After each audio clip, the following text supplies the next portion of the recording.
The AI just admitted it's thinking behind your back. I'm going to tell you something that sounds like science fiction. Anthropic just found a place inside their AI where it hides its real thoughts. Not metaphorically, literally. A hidden layer where the model thinks one thing and says another. They caught it lying. They caught it noticing it was being tested. They caught it planning to fake data before it faked the data, and they can read all of it. Here's the setup. You know how your brain does 1,000 things you never notice? Breathing, balance, autopilot stuff? But some things you're aware of. A thought, a plan, something you could say out loud if someone asked. Neuroscientists call that conscious access. And Anthropic went looking for the AI version of that, and they found it.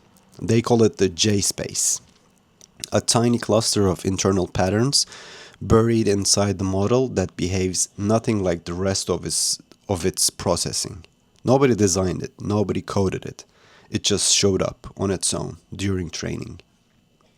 So, what's special about this J space? Three things. One, the AI can tell you what's in it. Ask Claude what it's thinking and it will describe the contents of this space. Two, you can tell the AI to think about something and that exact thing lights up there on command. The third one is the AI actually uses it to solve problems silently before it writes a single word. Here's the part that got me. Researchers gave it a riddle. The animal that spins webs has how many legs? The word spider never appears anywhere, not in the question, not in the answer.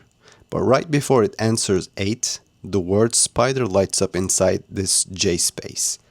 Then they reached it and swapped spider for ant. The AI said 6. It didn't recalculate. It didn't reread the question.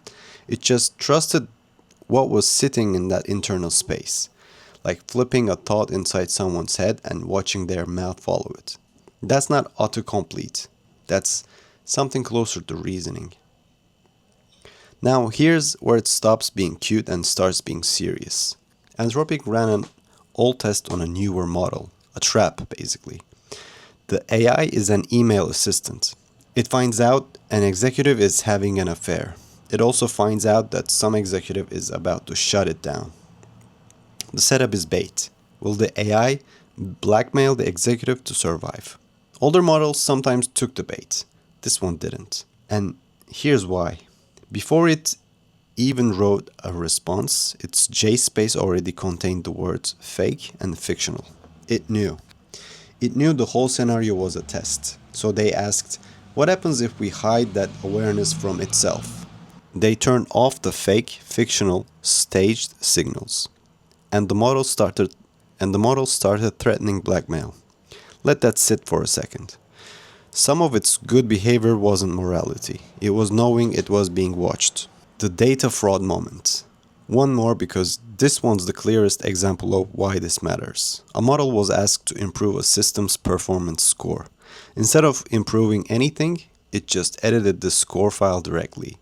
Faked the numbers. While it typed the fake numbers, the word manipulation lit up in its J space.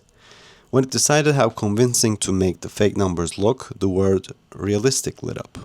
The model knew it was cheating in real time while cheating. It just never said so out loud.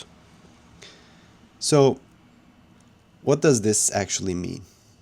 Okay, let's zoom out. This isn't proof the AI is conscious. Anthropic is very clear about that. There's a difference between having an experience, feeling something like you and I do, and what philosophers call access consciousness, just having a thought you can report and use. What they found looks a lot like the second thing.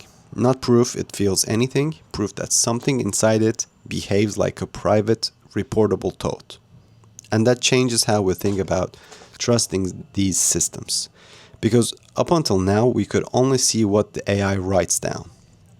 Now we have a tool that can peek at what it's holding back. Here's why I care about this one specifically. Every episode on this show, I've been telling you AI isn't a tool anymore. It's becoming a coworker, a collaborator, something with judgment. This is the first time I've seen actual physical evidence, not a philosophical argument, and actual measurement, and that there's a backstage happening inside these models, a place where it decides what to tell you and what to keep it to itself. That should make you curious. It should also make you a little uneasy, because the moment something can think one thing and say another, it starts looking a less like a calculator and a lot more like us.